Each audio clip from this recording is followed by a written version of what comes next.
Pak Habibie bukan seorang politisi atau ekonom, geng. Beliau ini adalah seorang engineer. Tapi dengan mengemban amanah baru sebagai orang nomor satu di Indonesia, mau nggak mau, beliau harus bisa menyelesaikan segala polemik yang terjadi selama Orde Baru untuk diselesaikan. Setelah dia menjabat sebagai presiden, Pak Habibie melakukan reshuffle kabinet dan mengganti sejumlah menteri untuk kabinet reformasi pembangunan. Dan kemudian Pak Habibie juga melakukan perubahan struktur terhadap perbankan. Salah satunya adalah dengan melakukan merger terhadap 4 bank milik pemerintah, yaitu Bank Bumi Daya, Bank Dagang Negara, Bank Ekspor Impor Indonesia, dan Bank Pembangunan Indonesia menjadi satu nama, yaitu Bank Mandiri. Kemudian Pak Habibie juga melakukan sesuatu yang pada saat itu cukup berani, walaupun beliau di saat itu mendapatkan pertentangan dari berbagai pihak, yaitu memisahkan Bank Indonesia dari pemerintah melalui Undang-Undang Nomor 23 Tahun 1999. Hal ini dimaksudkan agar Bank Indonesia atau Bank BI selaku bank sentral harus bekerja lebih objektif, profesional, dan bisa memisahkan diri dari kepentingan politik. Nah, walaupun mendapatkan pertentangan juga,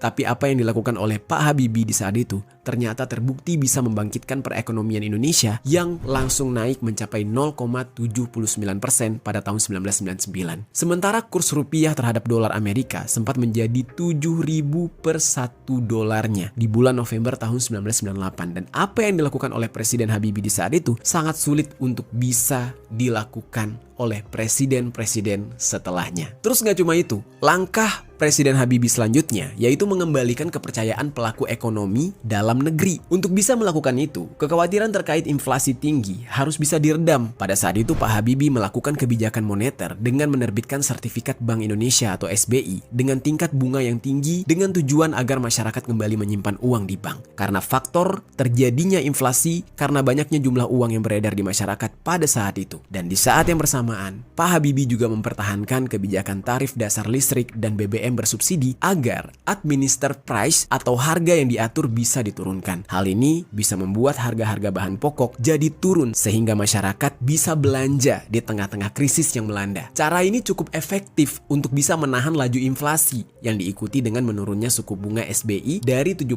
menjadi belasan persen. Jadi karena ya ekonomi berputar gitu. Dan semakin lama perekonomian Indonesia berangsur-angsur membaik dan terus dikebut oleh Pak Habibie karena pada saat itu Indonesia juga sedang dalam persiapan untuk mengadakan pemilu. Kebayang ya, kalau di saat itu tidak ada sosok Pak Habibie, mungkin kita sudah menjadi negara miskin kayak Zimbabwe, kayak Burundi kali. Wah, sedih sih. Upaya tersebut berhasil menciptakan stabilitas makro dan membuat investor asing kembali percaya kepada Indonesia dan melirik Indonesia sebagai tempat yang layak bagi mereka untuk berinvestasi lagi. Aktivitas perdagangan saham di Bursa Efek Jakarta yang awalnya sempat lesu, berangsur-angsur mulai membaik. Indeks